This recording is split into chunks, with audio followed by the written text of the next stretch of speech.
we remain steadfast in our commitment in delivering local news that matters.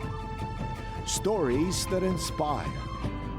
Enriching the lives of Filipinos in the Philippines and across the globe. This is your GMA Regional TV. Buong puso para sa Pilipino. Ito ang inyong Regional TV News. Magandang araw! Ito ang inyong Regional TV News. Hatid namin ang mga pinakamalaki at pinakahuling balita. Mula sa Mindanao, ako po si Sara Hilomen Velasco. Mula rito sa Visayas, ako po si Cecil Kibod Castro. At mula naman dito sa Luzon, ako po si Chris Zuniga. Patuloy na nakararanas ng pagbaha dahil sa pag-ulan ang ilang lugar sa Eastern Visayas. Ang detalye sa ulat ni Femari Dumabok ng GMA Regional TV Balitang Bisdak. Dahil sa walang tigil na pagulan sa mga nagdaang araw, lubog ang 13 barangay sa bayan ng Hipapad, Eastern Samar ayon sa MDRRMO. Kahapon, ang pinakamataas na level ng tubig sa nasabing bayan ay umabot sa 25 feet ayon sa Hipapad MDRRMO. Napakataas na po yung baha kasi sa higher ground, 10 feet na po yung baha at saka yung sa lowest ground, siguro mga 20 to 25 feet na po ang taas ng baha. Umabot na sa 9,913 katao o 2,715 pamilya ang apektado sa malawakang pagbaha sa Hipapad. Agarang tulong panawagan ng local government. Sa ngayon, yung municipality namin is talagang halos lahat baha na, so wala kaming source of water ngayon. Sa datos ng OCD8, nasa 67,000 katao na mula sa 82 barangay sa Eastern Visayas ang apektado ng malawakang pagbaha. Dahil sa insidente ng pagbaha, isinailalim na sa red alert status ang buong Eastern Visayas ayon sa OCD8. Na aid that we could bring to the different provinces. Yung challenge lang natin since yung mga roads medyo hindi tayo makatawid because medyo flat pa. So, rest assured we're in constant coordination with the DOEs. Maliban sa bayan ng Hipapad, malawak ang pagbaha naranasan din sa bayan ng Katarman sa Northern Samar. Nagmistulang dagat ang kahabaan ng Jacinto Street sa barangay Yakal, Katarman dahil sa taas na level ng baha. Ito rin ang naranasan sa ibang parte ng Katarman kung saan makikita ang malakas na agos ng baha. Dahil sa taas ng level ng baha, gumamit na ng lubid ang pulisya at volunteers para maabot ang lugar ng mga apektadong residente. Tumaas na rin yung tubig. Kahapon, alinsunod sa rekomendasyon ng PDRRMO at sa otoridad na ibinigay sa kanya ng sangguniang panlalawigan. Nagdeklarar na ng state of calamity sa buong Northern Samar si Governor Edwin Onchuan. Mabilis rin ang pagtaas ng level ng baha sa bayan ng Lope de Vega, Northern Samar. Ayon sa uploader ng video na si Mary Jane Custodio, dahil sa walang tigil na ulan kahapon ng madaling araw, umabot sa 7 feet ang naranasang baha sa nasabing bayan. Ang ibang mga residente sa simbahan na ng St. Isidore, the Farmer Parish, kasalukuyang nanunuluyan.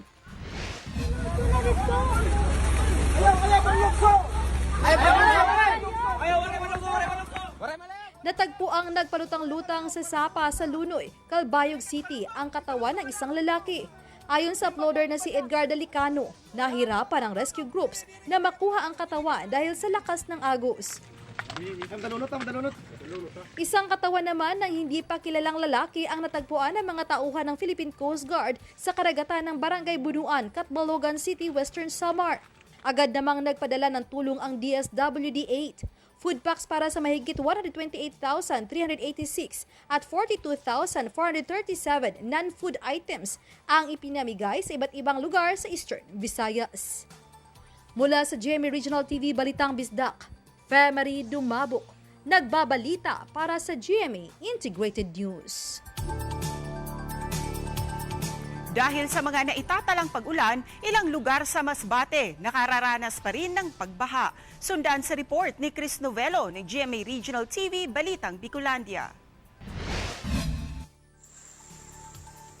Dahil sa tuloy-tuloy na pag-uulan na natiling baha ang ilang lugar sa bayan ng Uson, Masbate, Kaya ang mga apektadong pamilya, partikular na mula sa barangay Magsaysay, ay kasalukuyan pa rin nananatili sa evacuation center. Ayon sa mga residente, tuwing nakikita nila na tumataas na ang antas ng baha sa Buena Vista River, naghahanda na sila sakaling kailangan ng lumikas. Naka-ready for evacuation na po kami. Ang evacuation po naman, sir, at nandun po kami sa aming simbahan sa may church po, nasa itaas. Naka-level up talaga po ang aming church. So lahat ng mga residente po dito sa amin sa barangay Magsaysay po, nandoon na po lahat sa church.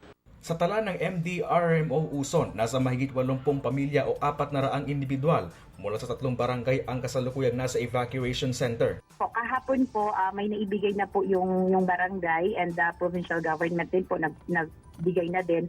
Ngayon po meron kami nakaschedule na coming from DSWD. Magdi-distribute din po ngayon.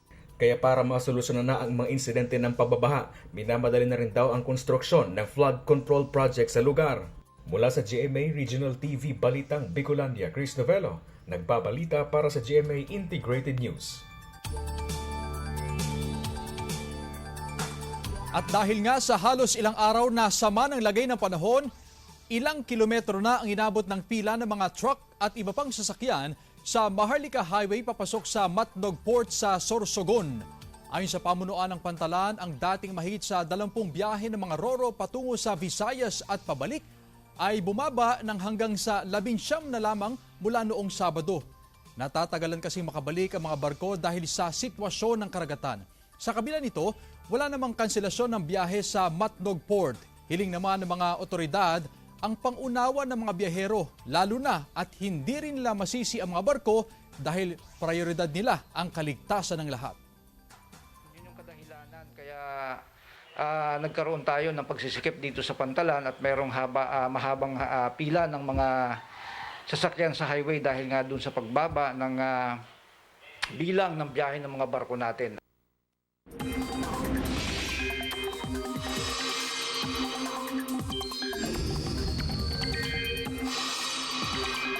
Pinaalerto pa rin ang pag-asa ang ating mga kapuso sa maulang panahon ngayong araw dulot ng shear line. Hanggang mamayang gabi ay asahan daw ang mga pag-ulan sa mga probinsya ng Albay, Sorsogon, Catanduanes, Masbate, Biliran, Northern Samar at Eastern Samar. Apektado rin ang iba pang bahagi ng Visayas, Camarines Norte, Camarines Sur, southern portion of Quezon, Marinduque, Oriental Mindoro, Romblon, Surigao del Norte at Dinagat Islands. Dahil sa inaasahang volume ng ulang bubuhos sa mga nasabing lugar, mataas ang banta ng mga pagbaha at landslide. Ngayong umaga, asahan ang mga pag-ulan sa ilang bahagi ng Cagayan, Apayao, Quezon, Mimaropa Region, Bicol, Visayas at Northern Mindanao base sa rainfall forecast ng Metro Weather. Pagsapit ng hapon, ulanin na iba pang panig ng bansa. Posible ang heavy rain sa ilang lugar, kaya stay alert mga kapuso. Ayon sa pag-asa, apektado pa rin ng shear line ng eastern section ng Southern Luzon at Visayas. Hanging amihan naman sa iba pang bahagi ng Luzon.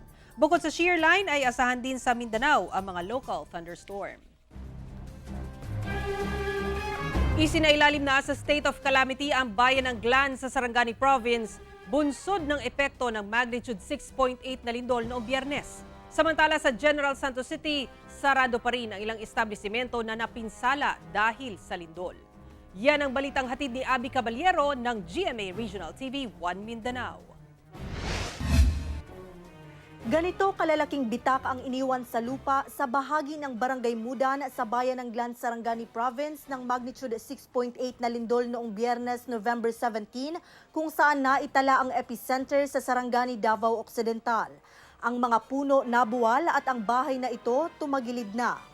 Kuha ito ng isinagawa ang paghahanap sa mga labi ng mag-inang magkayakap na natagpo ang patay matapos matabunan ng gumuhong lupa ang kanilang bahay. 4 ang naitalang namatay sa bayan ng Glan sa Sarangani Province. Sa laki ng pinsala, idineklara na ng lokal na pamahalaan ng Glan ang state of calamity kahapon. Ito'y upang magamit ang calamity fund ng bayan at makontrol ang pagtaas ng presyo ng basic commodities sa mga apektadong lugar. Sa tala ng FIVOX, umabot na sa mahigit 100 ang aftershocks na naranasan sa Sarangani Province matapos ang lindol. Kahapon nga ng 3:28 ng madaling araw, niyanig ng magnitude 4.9 na lindol ang Glan, Sarangani. Agad nagsagawa ng assessment ang MDRRMO sa bayan. Dili man din siya nakakusog, ma'am. So wala Wala damages reported. Samantala, matapos ang magnitude 6.8 na lindol noong Biyernes, nakitaan din ng 30 to 60 centimeters na sand fissures ang coastal area ng Barangay Padido, Saglan. Ayon sa FIVOX, liquefaction ito dahil malapit sa coastline at low-lying area ang barangay. Nilinaw naman ng FIVOX na normal lang daw ito kapag nakararanas ng malakas na lindol. Sa General Santos City, 5 malalaking mall sa lungsod ang napinsala dahil sa lindol. Kaya may ilang establishmento pa sa loob ng malls gaya ng mga stall ang hindi pa nagbubukas. Inaayos pa sa ngayon ang ilang bahagi ng mall na napinsala bago ito muling buksan sa publiko. Samantala, suspendido pa rin ang mga klase ng mga paaralan sa lungsod hanggang sa Biyernes, November 24. Nagbigay na ng tulong pinansyal ang lokal na pamahalaan at iba pang ahensya ng gobyerno sa mga apektado at kaanak ng mga namatay. Ayon sa NDRRMC, 9 katao na ang nasawi dahil sa lindol, 16 ang injured, mahigit 20,000 pamilya ang apektado at mahigit 3,000 bahay ang nasira. Mula sa GMA Regional TV 1 Mindanao, Abby Caballero, nagbabalita para sa GMA Integrated News. Pinaghandaan ng pulisya ang tigil pasada na ikakasa ng Piston Cebu ngayong araw bilang suporta sa nationwide strike na sinimulan noong Lunes. Ayon sa opisyal ng Piston, tuloy ang tigil pasada ngayong araw na sinimulan kaninang alas 5 ng madaling araw. Nasa 200 PUJ drivers ang nakatakdang sumali sa tigil pasada sa Metro Cebu. Ipinagpaliban ng Piston Cebu ng ilang araw ang kanilang protesta para bigyan daan ang mga deboto ng Birhen de la Regla na makabisita sa Lapu-Lapu City, Cebu para sa taunang fiesta. Ayon sa pulisya, magpapakalat sila ng personnel sa iba't ibang lugar para masiguro na magiging matiwasay at mapayapa ang tigil pasada. Kung kinakailangan, magde-deploy din ang pulisya ng mga sasakyan para masigurong walang stranded na mga pasahero. Isa sa mga tinututulan ng grupo ang December 31 deadline para ma-phase out ang tradisyonal na jeepney. Kung madayon manggani kini kami nga kapulisan, willing gid kami mo assist diha sa unsa among matabang bat. Sa pagkahibalo nako ana apay meeting karon ang Traffic Enforcement Board. Dahil sa masamang panahon, transport strike at lindol, suspendido ang klase at trabaho sa ilang lugar sa bansa. Suspendido ang face-to-face classes sa Albay. Sa Angeles City, modular o online ang klase. Walang klase rin sa Bamban, Tarlac. Ganon din sa Calbayog City, Samar para sa lahat ng antas. Wala ring pasok sa General Santos City para sa lahat ng antas sa private at public schools hanggang November 24.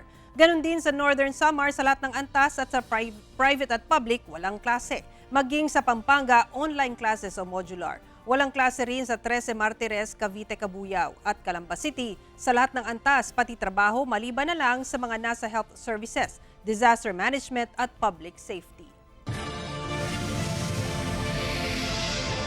Ito ang inyong Regional TV News.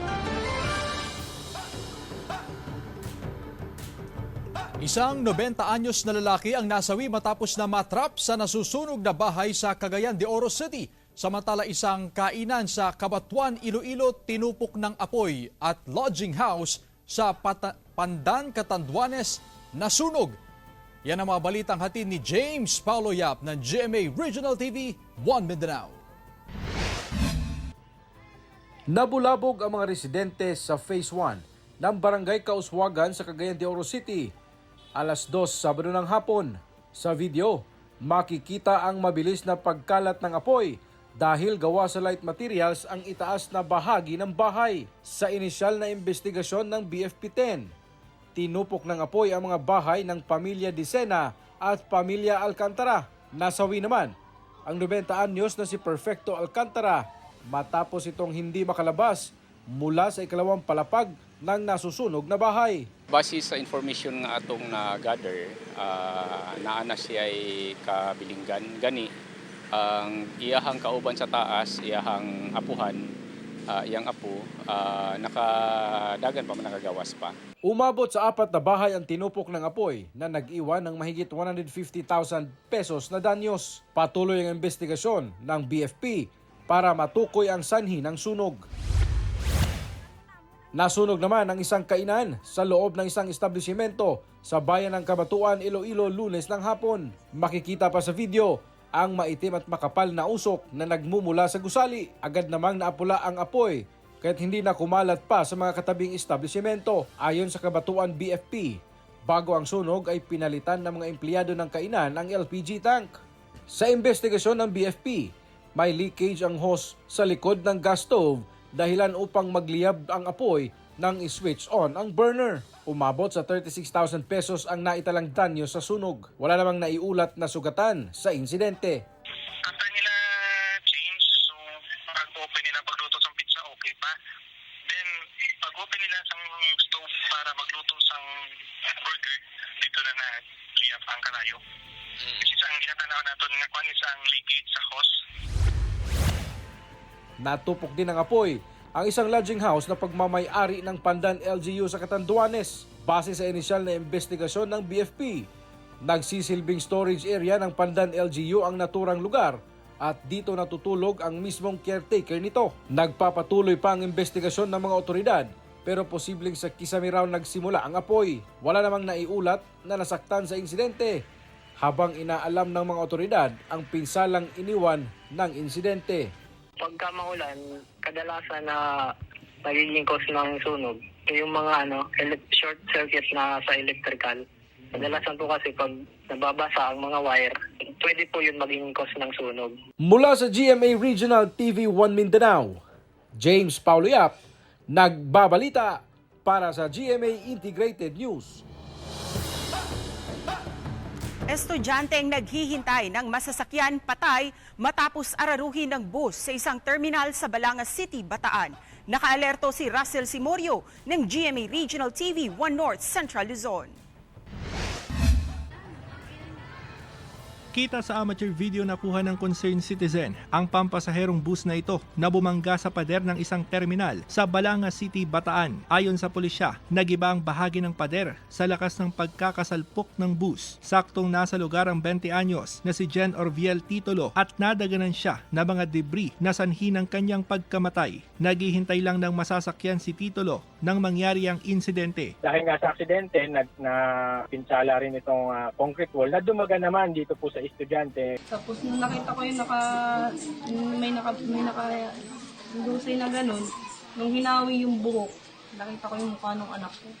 Sabi ko, anak ko yan, papalapitin niyo ko, anak ko yan. Sugatan din ng dispatcher ng bus. Nahulog daw ito dahil sa tindi ng pagsalpok ng bus sa pader. Lumalabas sa investigasyon ng pulisya na naapakan ng driver ng bus ang accelerator pedal dahilan para dire-diretsyong umabante sa terminal. Nasa kustodiya na ng Balanga City Police ang bus driver. Paliwanag niya sa pulisya. Nung sinabihan siya ng dispatcher, na-turn niya na para magsakay ng mga pasahero. Kung nag-start si makina, umarangkada agad ito. Desidido ang pamilya ng biktima na magsampa ng kaso laban sa driver ng bus. Wala pang pahayag ang pamunuan ng mall kung nasaan ang terminal. Mula sa GMA Regional TV 1 North Central Luzon, Russell Simorio nagbabalita para sa GMA Integrated News.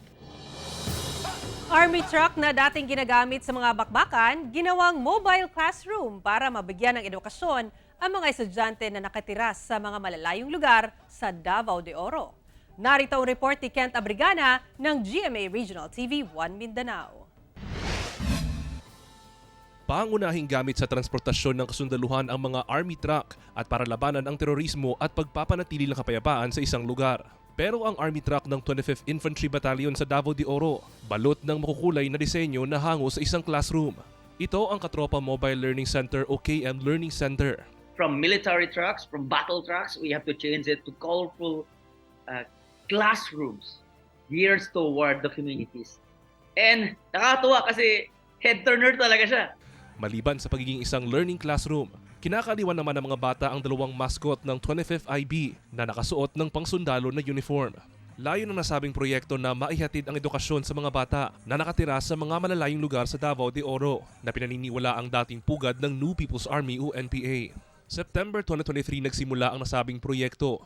Sa ngayon, nasa mahigit 1,000 estudyante na ang nakabenepisyo sa KM Learning Center, kung saan nasa 7 paaralan sa Davao Region na ang kanilang napuntahan. So kinonsider natin yung 5 to 7 na age ng mga bata kasi alam natin ito yung mga formative years. At the same time, we inspire.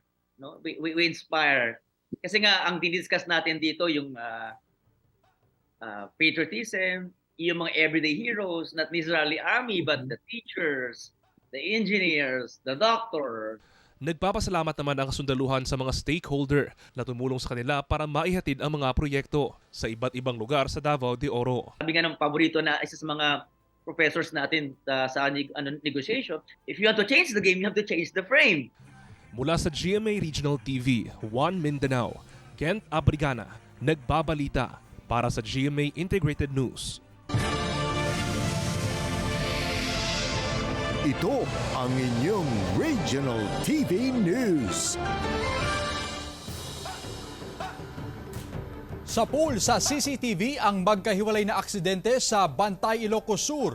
Pagsalpok ng motorsiklo sa kotse sa Saragossa, Nueva Ecija, nakuhanan din ng CCTV. Driver ng motorsiklo, patay. Narito ang report ni CJ Torida ng GMA Regional TV, 1 North Central Luzon. Sa CCTV, makikita ang pagpasok ng motorsiklong ito sa National Highway ng Barangay Agay, Bantay, Ilocos Sur habang paparating naman ang truck. Kitang saktong pagsalpok ng truck sa rider at pagkakaladkad nito. Nagtamo ng sugat sa iba't ibang bahagi ng katawan ng rider ng motorsiklo. Nakatagdang mag-usap ang dalawang panig ayon sa pulisya. May pagkakamali doon, yung nakamotor dapat i-klaro nyo muna yung bago siya pumasok doon sa National Highway. Base po doon sa sabi po ng doktor na tumingin po sa kanya, under influence po ng liquor. Sa Bantay pa rin, kita ang pagpasok ng rider na ito sa Barangay Gimod, Bantay, Ilocos Sur. Makikita rin ang isa pang paparating na rider. Sa kuha ng CCTV, bigla na lang pumasok ang rider sa kabilang lane dahilan upang salpukin nito ang motorsiklo sa kabilang lane. Nagtamo ang rider ng sugat sa iba't ibang bahagi ng katawan habang ang isa ay hindi gaanong nasugatan. Ganon din ang kanyang back rider. Ayon sa otoridad, nauwi sa areglo ang insidente.